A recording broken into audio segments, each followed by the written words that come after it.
leather that I initially found on the side of the road was the weird, actual real leather one. Extended too far.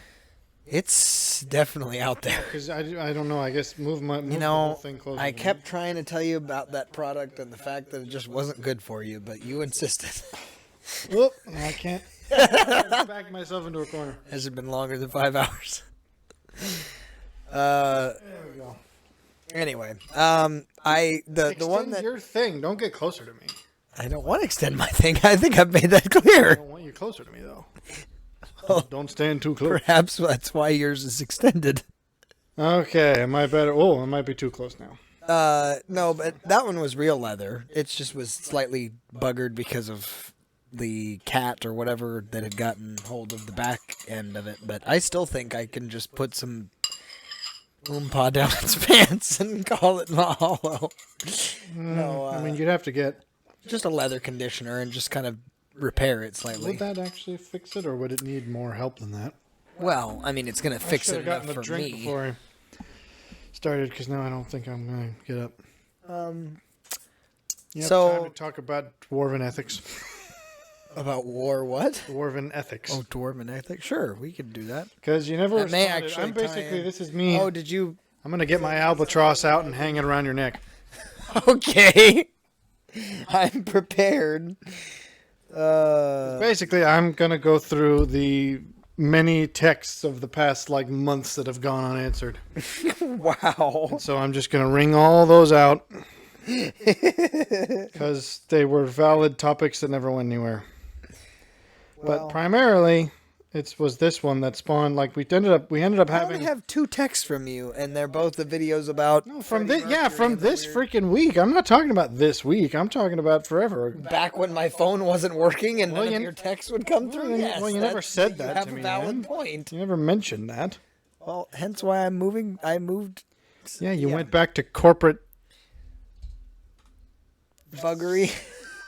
in a matter of speaking. No, well, here's the issue. I do think having the That's your issue? Is that you hiatus, think? having the hiatus from technology for a time actually did allow me to approach it still with the same perspective in mind, and that has allowed me to limit. But how long is that going to take to reverse? I don't expect it to reverse because my point You don't is expect it to, but once you change the circumstance, perhaps it will anyways. Because I think that I did a significant amount of. Do you already have Do you have any social media apps on? No, it? not Okay, at all. well, see, that is a good first step. But what I have zero sympathy for people who are like, "Ugh, I spent so much time scrolling. I shouldn't do it." I'm like, then don't. Yeah. Oh, but it's so hard. Then you're weak. But that's my point. It's take a very Wednesday Addams approach. Just but that's kind of what I'm getting at is social cowardice. Yes, there is a point in which the extremity that I went to before of I'm going to literally have a phone that doesn't even have that function on it. See, now, but you found the nice middle ground because this has yeah. maps, and if I have to Google something, I could theoretically and have logged into my bank account from this flip phone to be all right, this payment didn't go through. What's that about? And it's clunky and it's not fun. It takes longer than it should. Right. But I've also only had to do it twice. Right. And that's kind of, especially for my job, it became fairly cumbersome. It was encumbering me from actually doing anything that I needed to do. Okay. So this whole thing spawned an actual discussion that we had, but we never actually addressed. I ended up sending you the source of it. Sent? Yes, because this was the source that got me thinking about the whole thing, and then we never actually discussed that. We just talked about my afterthoughts of it. But so we've kind of already tangentially. We've covered the perimeter, but I want to actually dig into it. Okay, well there you go. Because this came from a Tumblr post, which judge me all you want. I'm not actually on Tumblr, but a lot of it shows up on Pinterest for some reason. Yes, he is. I'm actually, now that I think about it, I wonder if my old Tumblr is still active because I had it for a blip, and then I was like, I don't like this. It's got pictures of your toes, doesn't it? No, it had a bunch of. It was a lot of fan stuff. I used it for a lot of gaming fandom stuff because I was 12. Well, that makes sense. I'm probably more 15, but I mean, same mental state. But the thing that made this interesting is that it was someone discussing world building of different racial cultures in the fantasy sense. Okay. Before anyone jumps on me. And I just thought that it was interesting because it basically made the argument that when a fantasy race is one-dimensional, that's just uninteresting. Whether they're used... One-dimensional how? Well, people criticize the orcs in Tolkien for being kind of like, they're essentially just the filler bad guy race. And he gave reasons for, like, here's why they're the filler bad guy race. But they're not interesting. But they're supposed to be a bit mongoloidy. That's their whole but that's not premise. terribly interesting. They make for fodder. They're not like, oh, they want Well, compelling. I would say Tolkien even would agree it's a fodder moment. Yeah. So this basically said, it just went through a lot of the traditionally like negatively stereotyped races and was like, well, it's not even a problem if you want to use them as like a scapegoat in this context, but just give an interesting world building reason as to why. So it was a bunch of examples that it gives. There's like, what if you could make it so that the reason why goblins and in most fantasy worlds, goblins and orcs are separate, which is not true in Tolkien, but it's like, no, they're actually not. He basically acknowledges that goblins are just orcs that live in different places. Right, and it's not separate, but I think you could, it's not an entirely huge You might leap call the to goblins say, a slur for orcs. Sure, but it also is true that in the same way that different people groups end up like I'm thinking specifically of the Medes and the kind of like Medes and Persians. No, yeah, but the Medes had some other come tangential people. Well, I'm going to get into it later, but they were somewhat connected, but they were basically the same. So the Medes and Persians. No, it was different groups, but either way, the Medes and Persians were different groups, but they were sort of one empire. Sure, if you want to roll with the that. Medes and Persians together sacked Babylon, I believe is how that works. Yes, but they were called the Medes and Persians. They weren't called like one empire. It was the Medes and Persians. True, but what I'm getting at there was a different group that ended up kind of intermingling with the Medes and just became kind of interpolated into the Mede culture, and I think that's probably arguably true within the context of the orcs and goblins, where it's like you could. The only real difference that is even outlined in the work is that goblins are orcs essentially that explicitly live in mountains. Right, and that to me, I'm like, that's enough of a. So it's a little bit like saying, well, you could also argue that in certain fantasy cultures, like there's mountain dwarves and hill dwarves, and they're slightly different, but they're one group, really. Right, exactly. But anyways.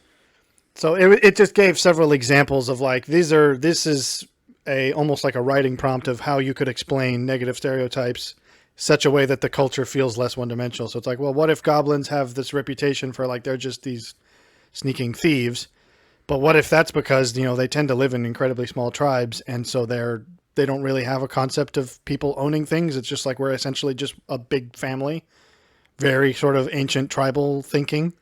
So it's like there isn't a concept of like, yeah, I stole this from you. It's like, well, no, I did this. I needed to do this thing, and I needed that tool. No, and you weren't using it at the time. More, sir. No, not even like that. It was just like I was using it and you weren't using it. And if you need it back, I'll give it back. But it's a very much sort of like we're essentially just a giant family, or basically a tribe, because that's what tribes often were, or at least groups of families. Certainly more Eastern.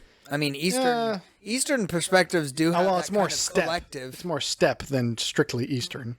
Well, nomadic, steppe you might culture. say. Yeah, sure. And so this is actually, I said Dwarvish. Technically speaking, this was they use this to describe the orcs, but this is what instigated my whole Klingon divergence.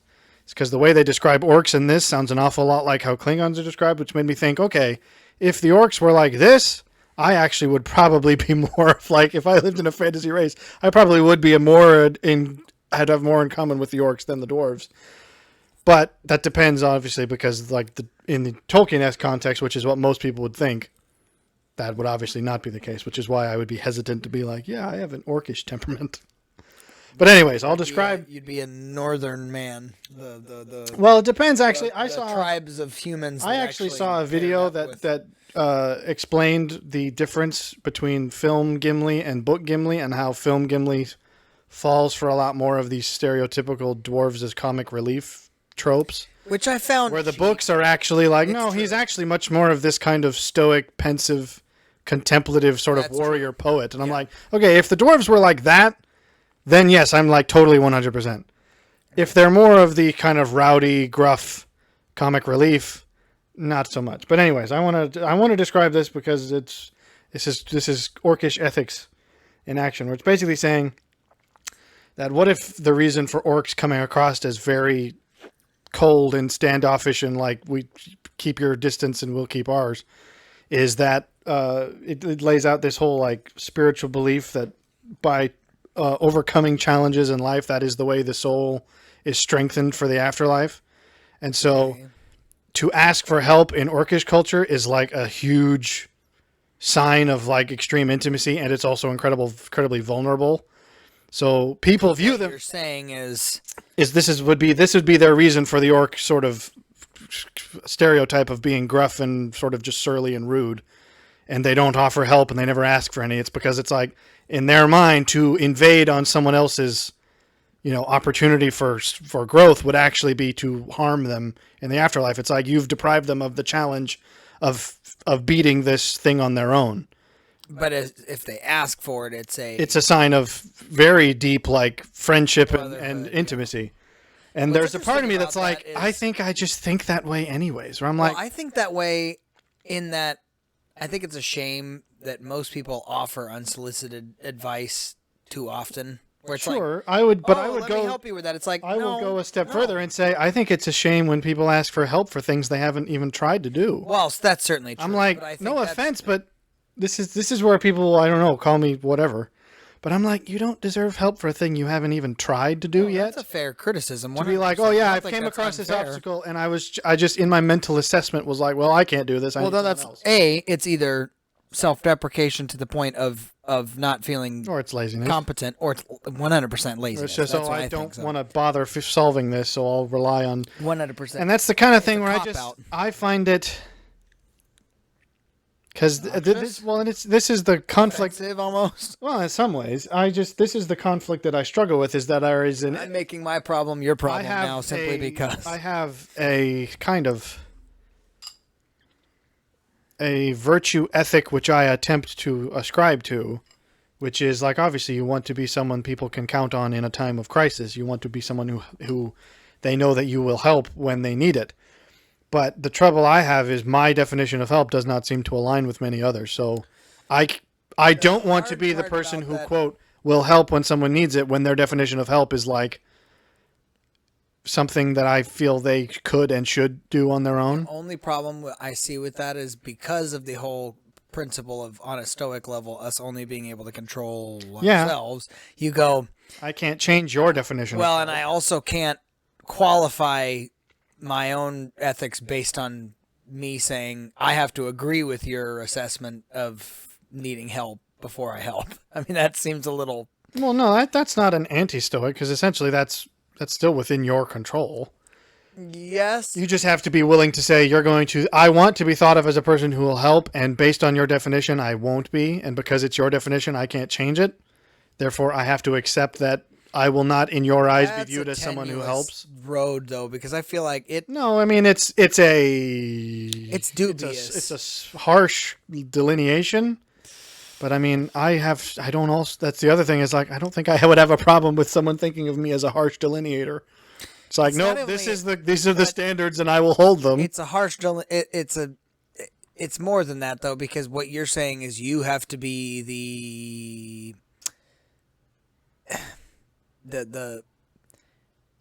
you have to be the one to qualify something. I am definitely of the opinion that to ask for help is a form of subservience. And many people don't like that. They think, no, I should be able to ask for help and get it. And I'm like, no. No, I don't think you're owed it. No, but a lot of people act like it, where it's like, well, I asked for help, and therefore duty necessitates that you do it. And and I'm not saying that. I don't like that. What I'm saying is, even on a broader level outside of the principle of help, I think when you say, anything that you have perspective on, I have to come...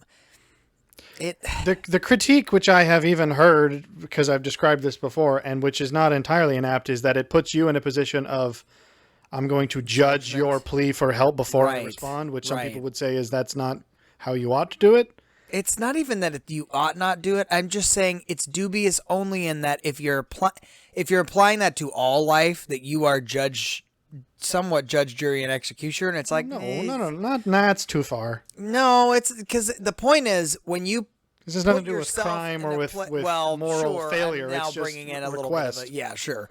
But I'm saying if you put yourself in a position where you are the ultimate authority. But see, I don't think that's why does that get involved when I simply say I am the ultimate authority on my own charity. Whether I give it or not is my choice. Doesn't that cheapen the charity though? No, in fact, I think that strengthens the charity because to do a charitable act out of obligation lessens it, in my view. How so? Well, in the same way that the Lord loves a cheerful giver. It's like if you're doing it because you feel you have to, that is less of a reason. It is better than not doing it, you might argue, and I can agree with that. Sure. You might call that the sort of more Judaic view that it's like it doesn't matter how you feel as long as you do it.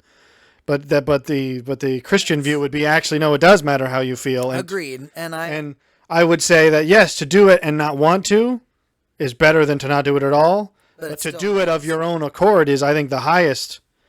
It is form of expression of friendship to say, you know what, I could have left like 2 hours ago because everybody else did, but I saw that the job wasn't done, so I stayed. I suppose here's a good question: Does there come a point that the notion of obligation is not the right word of value in friendship come way in to the discussion in a way that says, I don't know that they need this help, or maybe I wouldn't in this situation, but because we have this connection and this bond, I want to be a part of this. Want to is a difficult word because that leaves people like me very much in the dark. Of like the whole cheerful giver thing, or like you're intending to give your charity freely in that regard, and it almost to the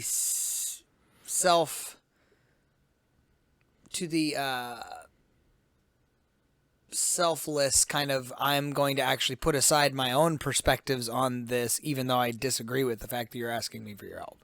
In other words, like.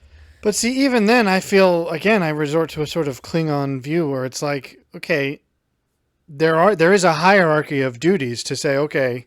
I could say, I mean, again, forgive me if I go too deep in the rabbit hole, but it's like if you're in a Star Trek concept and it's like, all right, the Klingons are at war with this other group who the Federation we have no beef with, but we do have an alliance with the Klingons, which means though we don't necessarily feel like we ought to be involved, especially with Klingon ideals, if you are an ally who does not help, that then puts our alliance at risk if we don't help. Sure. So there is a part of the Klingon idea which says, you know what, I'm going to come to you and say, I disagree with this, but because of our alliance, we will help. And the Klingons would respect you more for going, hey, you came when you didn't even want to. But the thing I have an issue with is there is an element, at least a lot of the time, when people who ask for help, they don't want to be. They don't want to know that you don't want to.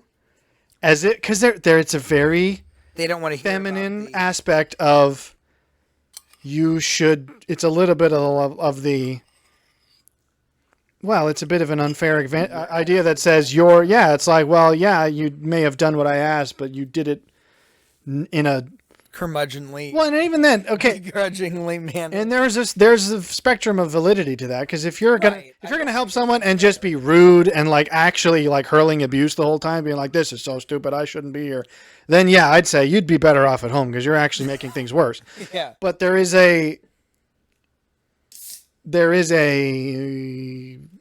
middle ground which I don't think is often represented, because there's sometimes the expectation that you asked for help, and so I'll show up and I'm just woohoo, let's get it done. Almost to the well, and it's like I think you can have that attitude without downplaying the inconvenience it causes. It's like I don't think that in many contexts, if you're not cheery, they don't want you there at all, and it's like I can't even be silent and helping. Sure. Because that will be perceived as me not being enthusiastic about the helping. And I'm like, well, but you don't need to be. Let me be free. Let me be free to feel how I feel, because I am not enthusiastic about helping. Correct. It's this very notion of like, wouldn't you want to help someone move? I'm like, I'd be happy to never help someone move for the rest of my life because moving sucks. Who does like moving? Everyone knows that moving sucks, but obviously moving is the kind of thing. I mean, again, some people might say, well, why do you have to do this calculus? But moving is the kind of thing, it's like, yeah, you kind of can't do it alone. Sure. Or to do it alone is such a burden that to ask for help is completely reasonable, and to give it is completely respectable. But there is also this element that, like, it's like, oh, yeah, we're going to need to help moving, and you're not allowed to be at all even put out. Like, again, I recognize that you shouldn't be grumbling and rude, Sure. but to be like, oh boy, I'm tired and exhausted, and it shows on my face. That's, I think, to expect that not to happen is like, this is a reason why I think you don't deserve help for something you haven't tried, is because then you won't respect the help that's given. That you won't realize it's that the thing thing. you didn't even try to do the thing. Then when someone else does it, you won't respect what it means that they're doing it. Right, correct. Because you'll think, well, it's, I could have done it. I just, Well, and you think it's an entitlement issue, but then there's the other part of it, but where you don't recognize the weight in which it's like, they're actually taking time, effort, and it's not a convenient thing for them to help. I think so you hit on something that I go, that I suppose gives me some assurance that that's all I was intending to say was, sure, certainly there are going to be times that you may actually confront the person and go, I don't know why exactly you're needing my help, but if you have that deeper connection, you should be able to say that, but then still be willing to help. But again, and that should be viewed as just as valid, if not more. Right. That conversation needs to be had and be able to be had, because the reality is most people want to ask for help, but then not be questioned about why. And it's like, or I think a lot of times people, I'm going to get a little bit psychologizing. There is, I think, a tendency for people who know that they should be able to do what they are trying to do and recognize that it's a failure that they can't. Right. And then view any kind of lack of enthusiastic help as a judgment. And in some ways, that's them doing that to themselves. Because I think there is an 100%. element that people realize, it is my own failure that I couldn't do this. But if anybody even so much as hints at that, or even by their lack of enthusiasm makes me think that, correct, I'm going to be upset with them. And I'm like, that is the fastest way to make no one ever want to help you ever. Well, it's also a very frustrating pet peeve of mine, because it's the whole notion of other people are responsible for the way they're acting around me because it makes me feel this way or that way. It's like, no, if you're feeling that way, you're responding to stimulus around you. Well, not even. You might just be responding to a sense within yourself. Well, that's my point. It's like, I struggled with this, with the notion of respect with others, where I had to adjust the way as I went through this process, a lot of people, even people close to me, started going, you're not acting like yourself. You're trying to put on some mask. You're doing this. And what they didn't understand was I was changing the way I was being perceived intentionally, but it wasn't on mask. I was literally from the inside out going, no, I don't like that stimulus. That response that I'm getting, I actually disagree with. It doesn't resonate in my internal kind of dialogue about who I am. And so I go, I want to change that, not because I want you to feel differently about me, but because I want to feel more competent. Like, it bothered me when I started moving through my life and people would treat me like I was incompetent, because what it did is it hit me between the eyes because I was. Well, yeah, and many people just don't want to look. Again, it's that meme I created, which I still think is the funniest thing ever. I can't bear to examine my subconscious. It's like, that's the real issue. Is it's just that sometimes there are people who go, yes, I failed in many steps leading up to this, which has put me in this crisis. And now that I am in need of help, if anybody acts at all because we're now responding to a crisis rather than a planned asking for help. Right. It's like, well, now you're the problem. You should just be great. You should be enthusiastic about helping me, because isn't that? It's a little bit of it's a very feminine thing where it's like, I shouldn't have to tell you what I want. You should know. And it's like, well, that's a completely absurd metric. Sorry. Yes, but I don't know that I would even call that feminine, because that's a fairly unhealthy feminine. I mean, yeah, okay, sure. But it is uniquely feminine. It is uniquely feminine. It is the feminine form of unhealth. Because I would say that the exact opposite is true of men. The feminine or the masculine form of unhealth is, I'll never ask for help ever. Right. Which I recognize as being equally unreasonable. Yeah, exactly. But that's why I think there is an element that says, the reason why men tend towards that is because men, I think, recognize that to ask for help is an admission of inadequacy. Maybe not failure. Sometimes it is failure, but sometimes it's simply inadequacy where it's like, you know what, I am not equal to this challenge. Right. And that's an uncomfortable thing, but men are, I guess, two theories. I guess you could say that men have an innate knowledge that they are not equal to all challenges, which is why men seek challenges, is to grow. I think men have an innate sense. Or you could, if you took not a socialist economically, but a sort of, I don't know what the term psychologically is, a Rousseauian, like the society shapes the man. Right. You could say that, well, men are just used to being told they're not equal to stuff, which is probably also true. Men are not nearly as coddled away from the brute realities that you suck at some things. So it's like we're used to being told that we suck at some things because reality has no compunctions about telling us it. Right, exactly. Well, I think that's true in that we face a lot of those kinds of, I mean, you see it even within the sports context on a masculine level, where it's like the sports and the things that we do teach us at a very early age, yeah, you're going to suck at this. And I think even just in the response difference between boys and girls on that level, you know, you'll see, and I've always disagreed with this notion, even on a broad, like both girls and boys, that the parents will like communicate, you can do anything and everything. It's like, no, you can't. No, you suck at a lot. Yeah, there are certain things you are going to suck at, and I'm going to have to just tell you, this is for you. Sorry. You will not get better if you continue to suck. Now, here's the thing. I suppose the qualifier to that is, I know that they're one of my kids, I think is the third of our kids, is so determined that I could see him going, but this is what I want to do, so even though I suck at this more than I don't suck at other things, I want to do this. And I could see him actually going, okay, well, I'm going to now become better at this. Sure. And if you want to do that, is to acknowledge that you suck. Right. But I am saying there are certain things that you genuinely have to go,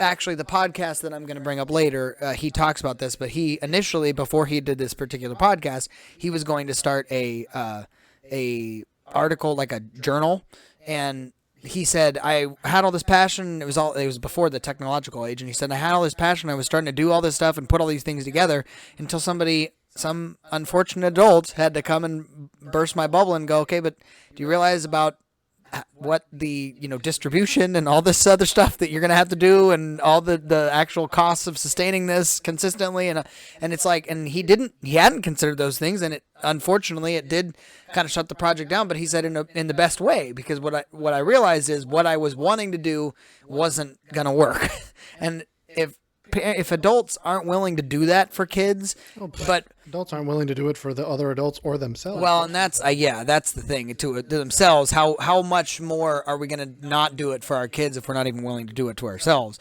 But I think that's the notion, is that men face those probably more readily, I would say. Society again has. I mean, I do think it's true that society, men feel it internally, and society has no compunctions about telling them. Right. Exactly. I don't know. I very much dislike this opinion that I see a lot, which is, if you make me feel bad about the help I need, I don't know what to describe the response, because I find it so strange, but it's like this. It's offense. I'm not going to ask you for help again. It's like, okay. I mean, in some ways, again, this is sort of a reverse guilt trip, when you basically, this is something I have confronted within myself, is this notion of, like, I coined the term, I guess, weaponized disagreeableness, where it's like, that won't work. Because if you want to guilt trip me by saying, well, then I'll just never ask you for help, that's a little bit like a 5-year-old saying, you're not my friend. It's like, that only works if you think the person's going to care. It's like, I won't ask your help again. I'll be like, do you think that's a negative to me? Yeah. Because, like I said, I'd be happy to never help another person move. But again, I also recognize that people need help moving. Right. And I guess I only wish that people who do have to move would recognize that nobody wants to help them, which then means that the people that do help them are sacrificing, and that ought to be valued. Sure. Well, and I think that notion alone is, to your point about it being downplayed, when when the expectation or it becomes a societal obligation to help people do things. Well, this is why I brought up the Then whole, my charity is my own. Right. And it does become like this notion of, well, yeah, it's a given. And that actually does, that bothers me a lot. Like, not just on a pet peeve or like I'm annoyed. It's not a nuisance. It actually, like, I'm being a bit raw here and vulnerable, but it actually devastates me on an emotional level when I help somebody, especially that's close to me, and they basically just pass it off as like this, yeah. I mean, that crushes me. Well, see, because I'm like that. I don't know that it depends on how you're using the language. It angers me more than anything. It's not. I don't go away from it feeling bad, like, oh my gosh, they don't value my help. I'm actually going to be more mad, like, I end up with an internal conflict of, you have no idea how much I would love to say no next time because of this. It's not, but I won't, because I know that there is a expectation which I feel an obligation to uphold. But talk about resentment. It actually gets to a point where I'm like, I would love any excuse I can give to say no to you, just so that you have to do it alone. And then next time you ask for help, you might then realize, hey, it really sucked when I did this alone. Right. Maybe I should be grateful for the people who help. Well, and it's a little bit of like, you know. That sounds a bit vindictive. But well, sure. And it's an element of that says, I recognize that that's the wrong attitude to take, because if your attitude towards help is, I recognize it's like, I'm only going to give it if people appreciate it. That's unreasonable, because that sort of defeats it. But right, and that's not what I'm getting at. I think it's more. The reason why I say it crushes me is not in a sense that, like, emotionally I'm now. Well, it certainly is disincentivizing. It absolutely saps the will of that person to ever help you again. It's jilting. It's like see, but that is sort of emotional rejection language. Because to be jilted is to be like, oh, I thought I had something with the person, and then they. It is. But that's emotional. It is, but I mean, to me, it's actually more of it's. I actually consider it more of an affront. It is not a. Oh, I'm hurt. I'm actually feels like, okay, I feel as though I have actually been unjustly done by. I think we're expressing the same thing. The difference is, for me, the way I relate. It's very to people, cognitive. It's entirely like you. Well, and that's you have actually done an injustice to me. And that's the schism between you and me. When I feel like there's an injustice done, I literally cannot relate to you the same. If you ask me then next time, this is where I go. Relation had nothing to do with my helping. Oftentimes, and this is again that people don't like. Me. No, but see, this is why you got confused when I talked about like the moral duty of something. Where I go, I view a lot of things that I do as moral duties, not as relational. Like, even if you had to move, just because it's you does not mean I want to help. Oh, I know that. It's like this no idea. One does. There is this idea that, like, well, because we have a relationship, you'll want to do this to help me. And it's like, well, okay, on one level, yes, want in the sense that I do feel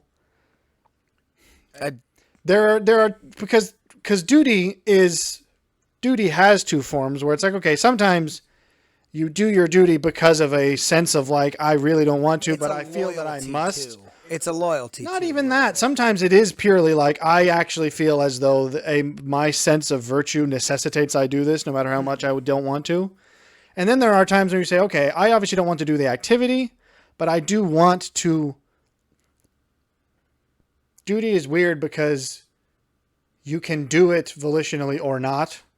There is an element of, I did my duty and I wanted to, or it's like this sure. That's more akin to like responsibility, where it's like, okay, an obligation was placed on me, but I valued what it stood for, therefore I tried to do my best to do it. And that's the best version of it. And then there's times where an obligation is laid on you that you literally will only fulfill out of a sense of, for my own sense of self.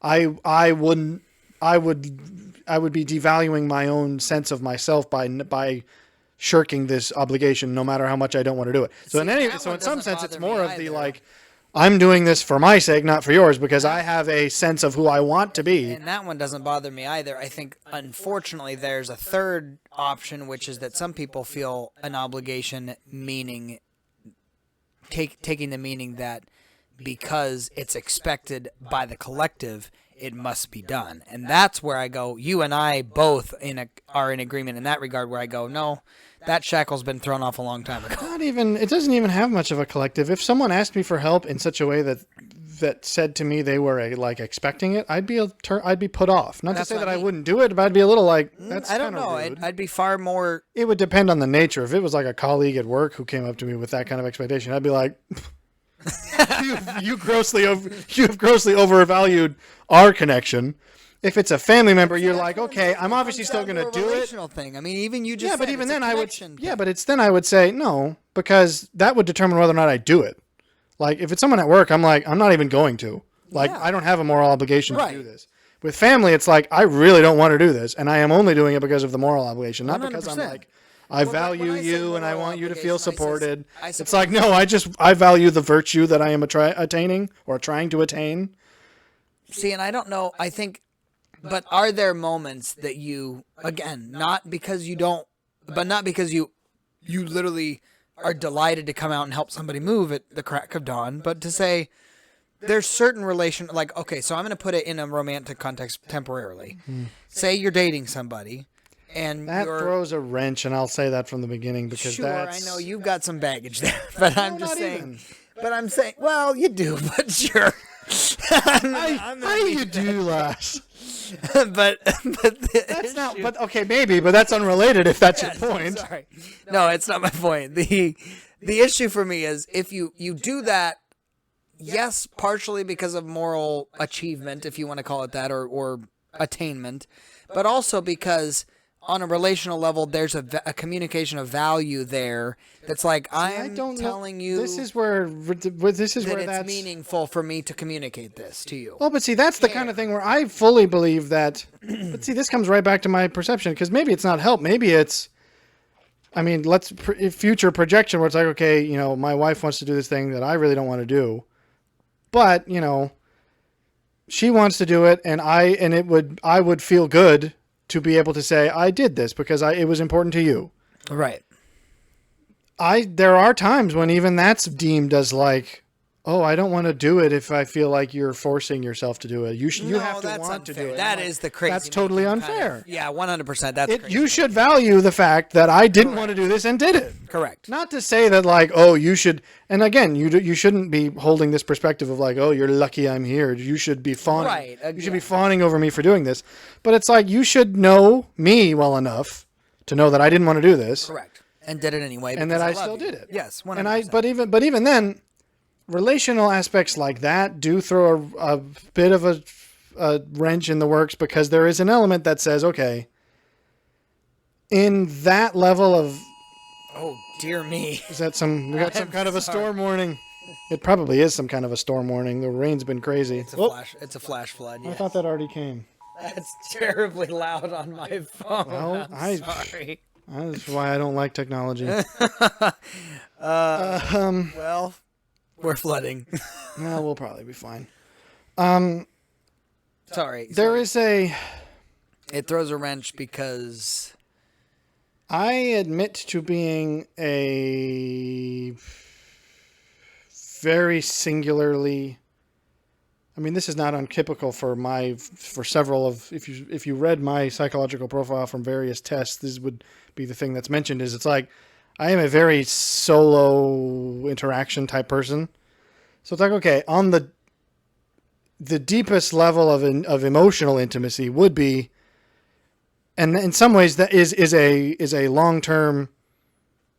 What's the word? I mean, romantic feels almost trite in this context. But Sure. a committed, lifelong relationship. that's where a it's better. Yeah. that is so unique a relationship that does change whether I would want to do, not just what I feel is my Truth. duty to do. Where Truth. it's like, okay, but in some ways, that's what makes it significant. Where it's like, Totally does. 100%. I would only be with you if you were the one person who made me want to do this Correct. stuff. Because normally, if it was anybody else, I wouldn't want to do this. That's how I knew it was you. Correct. It's like, oh, hey, I didn't want to do this with anyone else. But then when you asked me, I genuinely did. Correct. That's a sign of like, oh, okay, there is something about you that's different. Something's wrong with me. I don't know what's happening. So to me, It's a great jazz song about this. to throw that in the loop as like, well, you would do it in this kind of relationship. I'm like, well, yeah, but sorry, we don't have that. Should I order cyanide or champagne? It's a great song. Okay. He's just talking about the fact that he's very thrown off by being in love and basically communicates that sentiment. It's like, what's wrong with me? What's happening? I'm wanting to do all these things for somebody and I'm normally not that person. But no, that I agree with that. I think that's the. But that's even the then, trap. there would still be times when you say, okay, I don't want to do this, but I know that it means something, and that's what I want is the thing that means something. I don't want the activity. Right. I'd screw the activity for all I could care. Yes. But it's the thing that the activity represents. Correct. In the same way that should be that communicated the to helping you. of that helping you move is not what I want to do, but the virtue of it is what I am aiming for, which means you're in some ways that means you're secondary to this help interaction. Sure. You have offered me a chance, but see again, this feels very much like the prompt where it's like you have offered me a chance at warring against my own weakness. Sure. And so it's secondary that it's you. Sure. And some people take offense. So it's like, no, you should want to help because it's me. It's like, no, It you're no different. Yeah, I mean, you may not be that important. I'm sorry. Like you said, there is a uniqueness to that particular relationship. I think what I was getting at was, I will admit my weakness is the opposite in most of my personality profiles, which is that, and my wife has actually said as much at one point, which is that I almost put so much more obligation on every relationship that I'm in that the intimate and romantic long-term relationship I have committed to sometimes doesn't feel different. And she's actually communicated, okay, I don't feel unique. And that's interesting because basically what she's saying is I'm not getting a better or a more intense version of what you offer others. I'm just getting the same thing, baseline.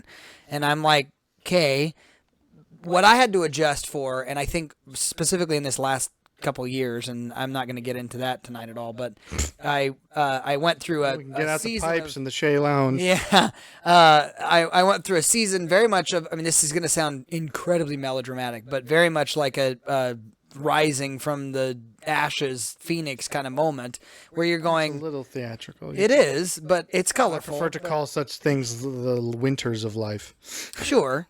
But I mean, this was a below It's more freezing. poetic than it is. Like it was incredibly, I almost died kind of a thing. But coming out of the other side of it, what I recognized was not only was I shown the reflection of my relationships with others and revealed that on a very dark truth level, most of my relationships were fairly shallow, at least from their perspective to me. And that stung because obviously I didn't have that perspective of them. But then the other thing was I realized, and this is where I had come to the whole idea of its jilting, is because what I realized is my assistance or the things that I was giving and providing in order to communicate value was actually being basically spat upon. And what I realized was I was throwing pearls before swine. Well, that I think could come down to a simple matter of acts of service being a form of showing. And I guess I don't know if I've taken any of those tests in an official capacity. You're talking about the 5 love languages? But I would probably be very low in acts of service. That's probably very low on my list in terms of, certainly, I mean, I'll admit it, I'm not keen on doing things for other people. Like, that's very much certainly not the way you communicate love. Yeah, like that. So the idea that's like, well, you needed help, and so I wanted to, because genuinely I wanted to. This is how I would communicate that I value you. And it's like, no, I will communicate I value you in other means. This is a sense of obligation. So that, I think that could be a part of it, is that there's an element that says, well, I was actually doing this because I felt that it meant something to you. To me, I would say I'm doing this because it means something to me. Sure. Because there is a standard to which I am gaining experience. Sure. If you think about it in a sort of gaming sort of sense. Yeah, and I don't know. This is helping me reach that higher level. Right, and for me, And the fact that it's you is secondary. Carried that context, and I think what I had to learn was not necessarily twofold. Number one, the previous versions of myself, and I say that. See, again, you're becoming a Protean. You're using my kind of language now. I don't think I ever had a problem with this, although Giannis to me is still a very good representation of my thought process, which is that Yeah, but that implies that there's only going to be one break, and I promise you there's going to be more. Well, Okay. You think it's just the one, and then it keeps happening, and now you're a multiplicity. To me, it's a biblical context of it's a both and I'm gonna thread that needle a bit, which is that it's the already and not yet kind of thing, where you're going, yes, there's always going to be versions more of the myself. nowhere and never. That's just the other thing I wanted to show you. So, down here. well, but hang on. We have to. No, this is just finish. This is just an image. context. This is just an image. So I'm just going to show you. Maybe I'll flash it on screen. Oh my gosh! No, I'm just kidding. Maybe I'll put it on screen. Well, no, because there's no video, so that would be weird if it shows no. up just now. No, that would be fine because you're gonna have. Maybe this will sort of just be the graphic video initially. Maybe this will just be the. Because I saw this as a meme, and I had actually already seen this image because I thought this was a powerful image. But then this is a meme format of the same image, and I was like, I very much feel that. Well, where it's just like, I will be the void in time and space. Well, but that's sure. I think. All right. Well, now I have to use that as the thumbnail. And people I it's been what 40 minutes. People are gonna go, what does this thing have to do with anything? Well, there you go. It's me. Good heavens, it's me. I'll admit that moment still gets to me sometimes because there are times when you feel that way in life and you're like, Well, but see, it's me. that's a honest moment, though. Why? What does he have to do with that moment? Because it's a present and past version of your. It's literally living within the schism of the present. That's the whole point. I think that you're interpreting it that way in the same way that I was interpreting Proteus as more than the myth entails. But then again, Jung was on my side. You're gonna have to find somewhere that Jung says he supports your opinion. I'm just gonna simply say that's my opinion. And that's it. Well, hey, my opinion's backed by Jung. There you go. And whether or not that means anything to you, it means something to me. So, no, what I'm getting at, I think, is that I had to get to a place that I didn't wear my feelings on my sleeves in the same. It's not that I ever was. I wouldn't have used the word volatile, but I think I was easily offended because everything I did was so identified with me. It was like anything I put out there had my identity on it. Well, and I don't think that's a bad thing as long as you can release it. Because it has to be different than you. You have to differentiate between your actual version of yourself. Well, yeah, but see, I actually don't agree. I believe I am very much a part or at the very least, I am interested in the argument that says you are not at all what you think. That's a lie that you're telling yourself. You are what you do.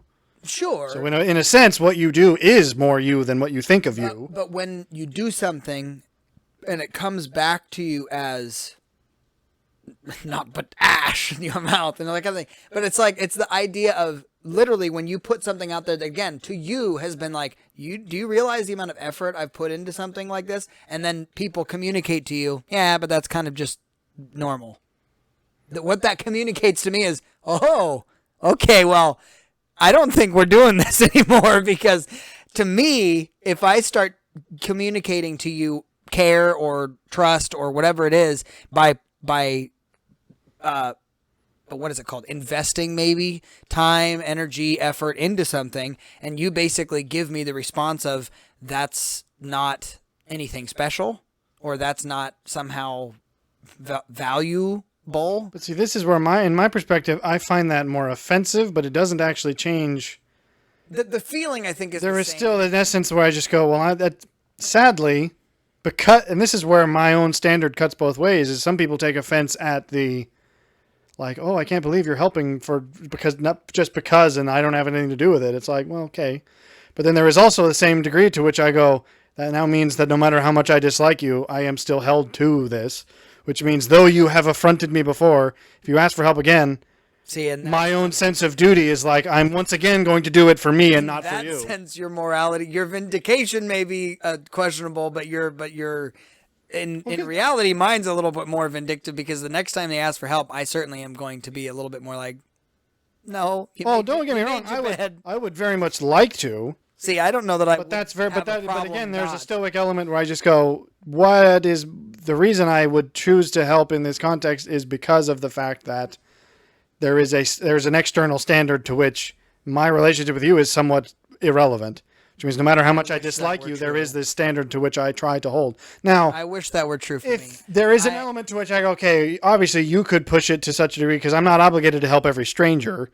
So if you alienate me to such an extent that I view you as a stranger, it's like, okay, now you've actually changed not only our relationship, but my view of the standard itself.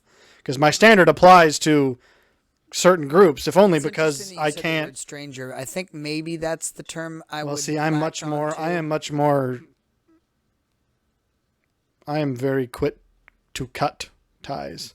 Well, and I. To which I go, it's like, okay, you are now a stranger to me because I certainly don't know you the way I thought I did. I'll describe it this way because I'm feeling rather artistic tonight. Oh, tonight you say? Okay. Where was this art when I needed it? The cutting away, I think for you, like of severing, immediately a relationship. For me, takes a lot longer. Well, but see, once it's done, it's just- done. Well, see, no, for me, when it's done too. But I am also just really quick to do it. See, but for me, it's more like pulling a plant out by the root versus just cutting it at the base of the stem, because it's like when you pull it out by the root, it takes time and effort, and you're gonna be dealing with all the kind of. I mean, for me, it's mechanized. I did actually. This is what I do. Whack it off with a machete. Well, I mean, it's odd that I sometimes process things this way, but I do sometimes process things in like mental scenarios where it's like, Sure. okay, I have no. This was a long time ago, so I have no clue why it was this particular image, but it's like I imagine a sort of. I don't know why they were airships, but there were airships in this analogy where it's like, imagine two airships who are like tethering to one another. And I am absolutely the kind where it's like, it's a mechanized, just hit the button and just ping, sever that line and off you go because I'm not coming anymore. Whereas, so you're more like, oh, it's deep and I've got to uproot it. I'm like, no, it's just attached right there. Trying to untie It's all attached my at the front. knots I could, yes, I could go in there and unspool the chain or whatever, but I'm like, no, I That's could. what I'm trying to do. See, I'm also just like, no, I could also just be like, no, hit the emergency cutoff, just ching. I'm sure that there are probably extreme scenarios that's the I case. could show you some artwork that Depends. typifies the way I think about these It things. depends, I think, on the depth of the relationship and the it time does. in which That's it's spent for me. Yeah, I'm gonna have to show you some art, some interpretive art. So That's like, yeah, that affects how much it hurts. It does not affect how easy it is. Where it's like, yes, I was wronged, and now I do feel the absence, but it was very easy to make that absence. And perhaps who knows what that says about me. What's shifted again in those past 2 years for me has been far more global in my life. I was never a global thinker at all. No, global meaning Universal. not. See, I've never been that way. And I was meant for small places. My point is, it was not aimed at a particular group of people or even persons. It was like, no, this is now. I realized that the problem with the way that I was viewing help and my giving of myself was with me. And I'll clarify by saying, come around to the Stoic arc. well, I mean, it's not stoicism. I still would say I'm a sophist in a great many ways, but I don't think that's. But my sentiment when it Stoic comes is to more of the moral than the sophist. I mean, that's. We can get into that a different time. I don't want to. The point is, for me, when I did something for others, as you've stated, who you are is what you do, and I agree with that 100%.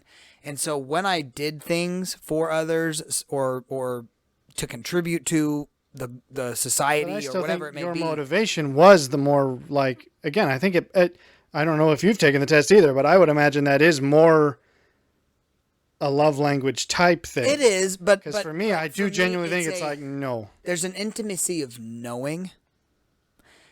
And well, okay, based on simply those words, I would agree, but how are you going to use them? And that knowing was what? severed in me. Intimacy of knowing knowing.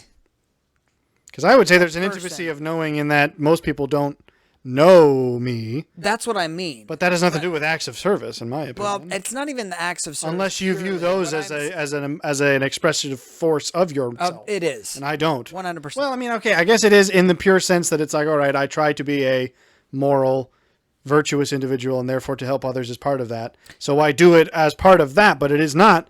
I respect and relate to you so much that I just it naturally bubbles out of me my desire to do things for you. No, it's a sacrificial thing. And when I communicate who I am, I mean, I agree that it's a sacrificial thing, but see, here's the thing: at the core of who I am before, I guess you're saying you want the sacrifice to be noticed. It's not just noticed; it's acknowledged in a way that says this is more than. This is more than.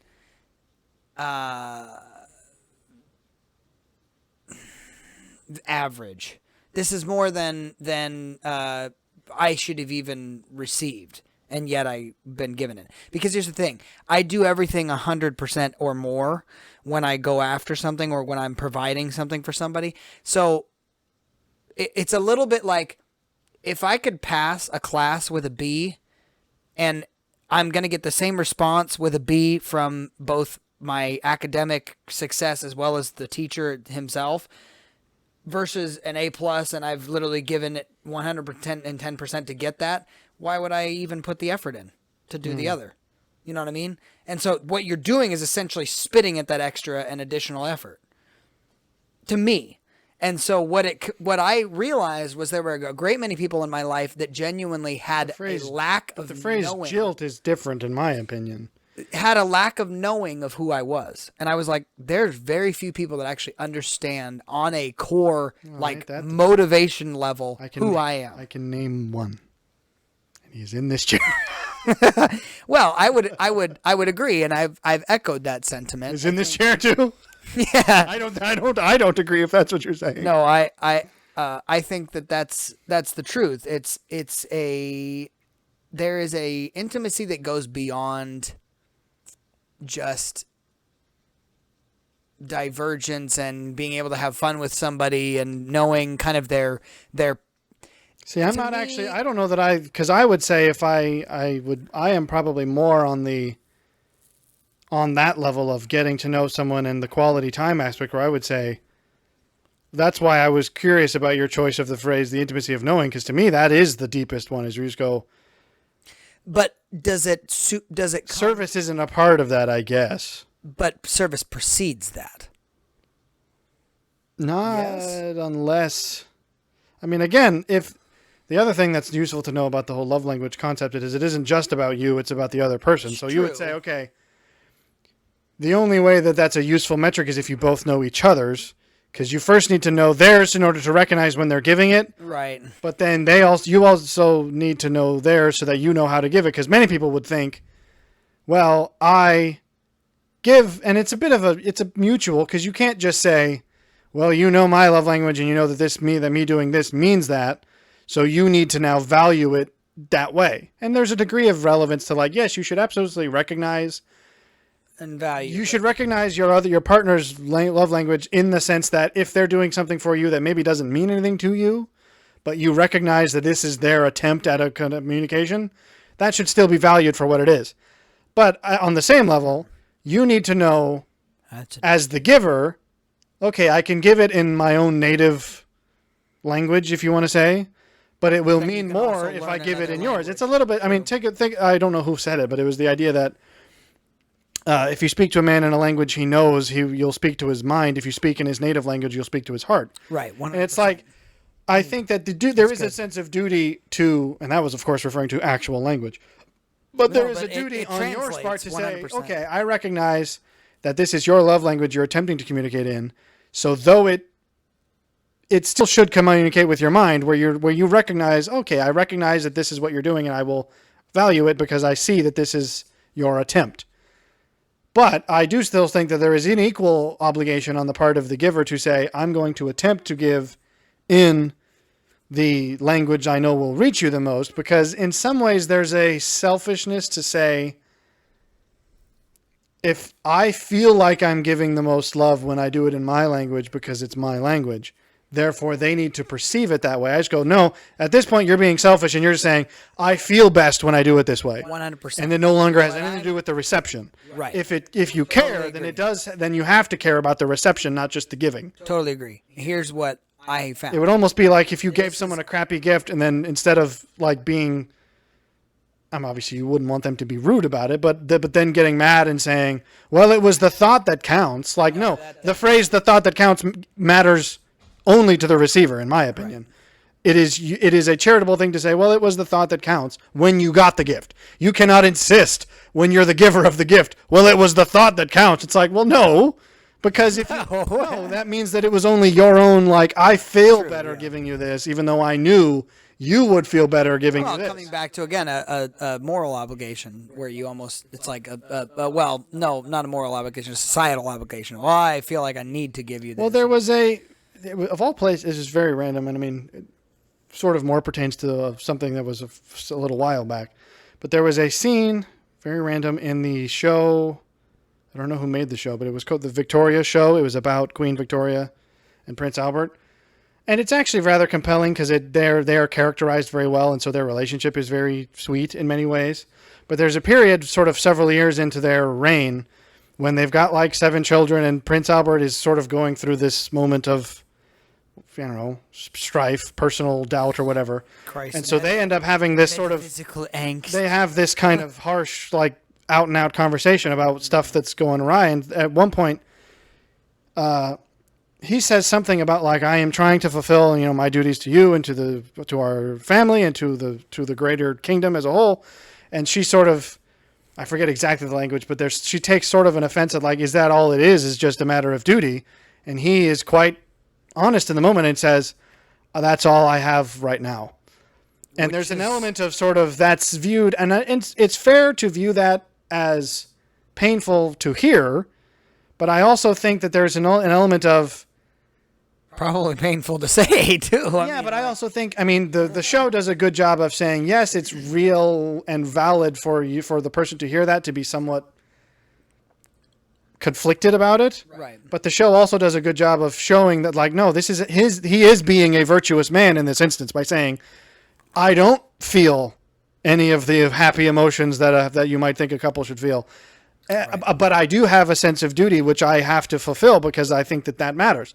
So there is an element of that. There's a nobility in that which should be valued, even if it sometimes comes across as less personal than you would wish. Yeah. Because sometimes you have to operate off of mechanized, I have to do what must be done rather than I have to do what I want to do. This is the major shift that occurred for me was that the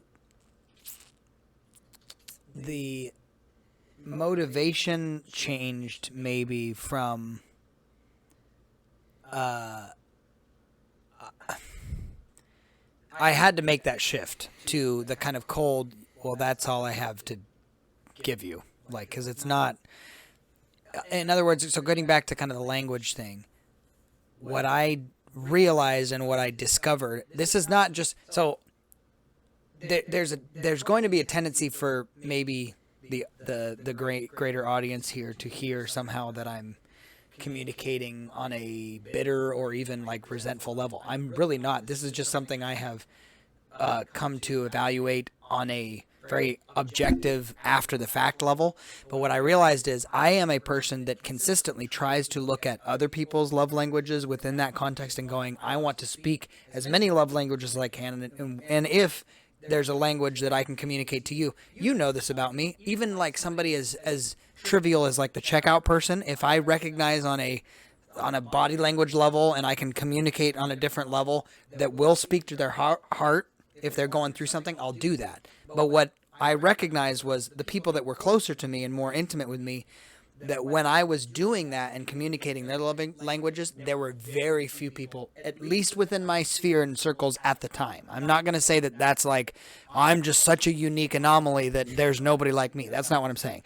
But what I'm saying is within my spheres and my circles at that moment, there were little to no person's reciprocating that same sentiment of like, I'm going to communicate in your love language, and I recognize what you're doing for me. Yeah. It was like that was not turned around. I think that most people are just very self-focused. Sure. Self-absorbed in a way. Well, I think it takes, again, as you said about effort, you have got to be willing to look at the effort in the face, both of yourself and of others. Because if you don't, you can't quantize and value anything. Because everything has to then just be like, well, yeah, that's expected.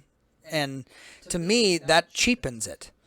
Like something like charity, you go like charity of time and even money. But see, this is where I just go, this is the schism that I realize I'm having, is that I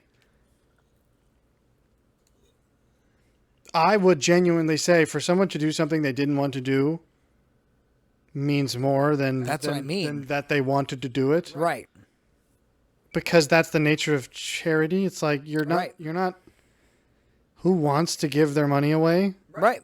100%. But you do it because you just go, okay, it is the fact that I don't want to do this that makes this a meaningful act, because otherwise it would be a selfish act. Correct. I feel better doing it. This is what virtue signaling is all about. Correct. It doesn't matter what effect it has. I feel better about myself because I did it.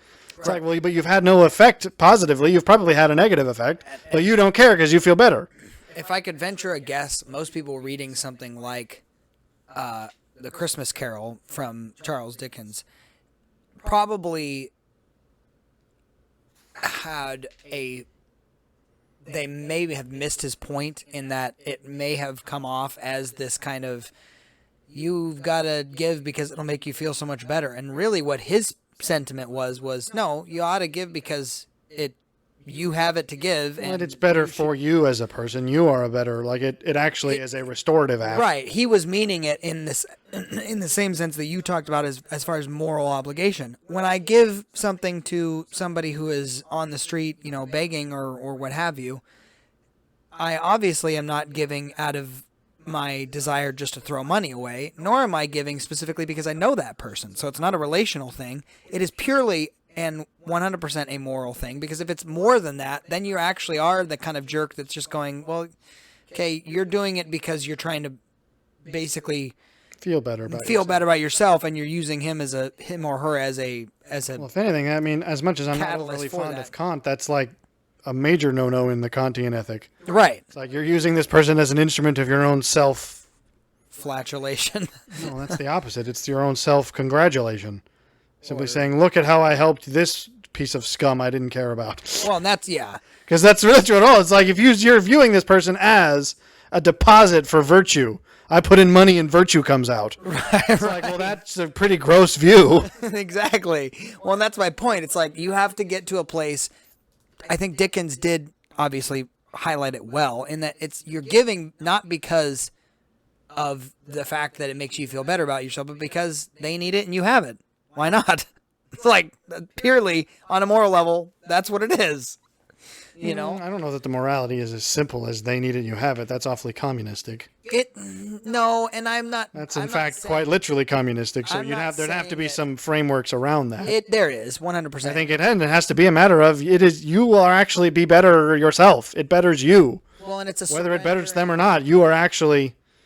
But again, it's the right kind of spirit. Right. It's a surrendering and acknowledgement that the resources we have ought to be utilized for the betterment of others, not purely because of the fact that, again, it's not out of societal obligation, and that's what I come back to. It's like when you try to force it and you have that the idea of virtue signaling, what you're doing, even if you create this buzz about it and people start giving to things or whatever else, you're creating this kind of cancerous, I'm giving to this because of some sort of social pressure and experiment, and then it is a fad that falls away just as quickly as it started. Whereas if it's birthed out of genuine understanding of the need, there's a sustainability about saying, no, this is something that I just do, I I suppose this is something I was thinking of, that this might be an example of the difference that I now struggle with how to navigate. Is that I, for example, have asked people to help me move in the past. I have also moved single-handedly in the past.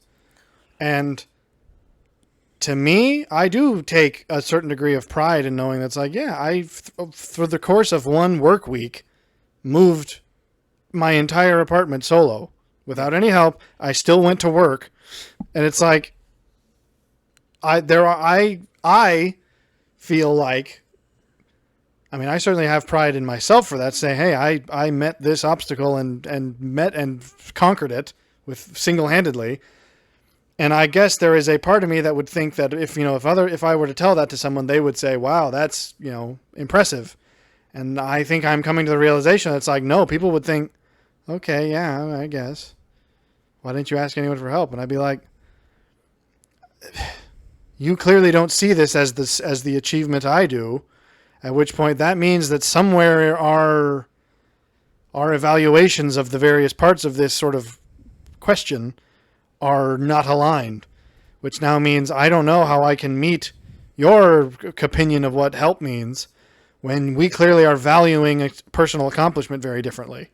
Sure. So that's where I go, I don't know what to do with that, because apparently nobody that I have yet met values that thing that I feel that I've done as an accomplishment, which therefore means that I don't know what they're going to view it if I do it for them. If they don't view it as accomplishment when I did it, what are they going to think when they clearly wouldn't do it? Which means me helping them, what are they going to think about that I've done? Well, and that's the point, is that's kind of what I was getting at, is if you help somebody move that thinks of that and knows of that's the baseline for them, you're not doing anything of note. You know what I mean? And for you may step into the situation going, you could do this by yourself, but I'm helping you. Isn't that great? And they go, no. I mean, that's where I go, it stings a little bit. It's like, okay, never mind then. It doesn't sting on a personal level. It stings to me because I view it as a sort of, it stings on a virtuous level where I just go, I actually think you've done something wrong.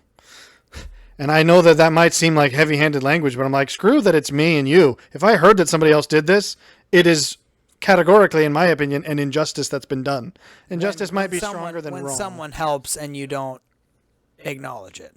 Well, it's that whole, it is actually. It's the whole giving honor where honor's due concept. Well, yeah, it's a little bit like, I actually think that regardless of it being me, it has nothing to do with my personal feeling. I just think that this was a crappy act on your part. You've done a thing that was wrong. I mean, I'm tempted to use that, despite the fact that it might be a strong word. But it's like, I think you have not acted rightly.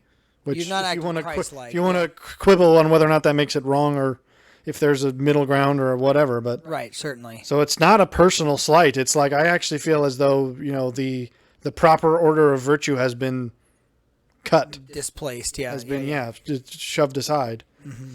Yeah, I got you. So, anyways, Anyway, if orcs are this way, then that would be me. But if I'd rather characterize dwarves this way because I like dwarves for other reasons better still.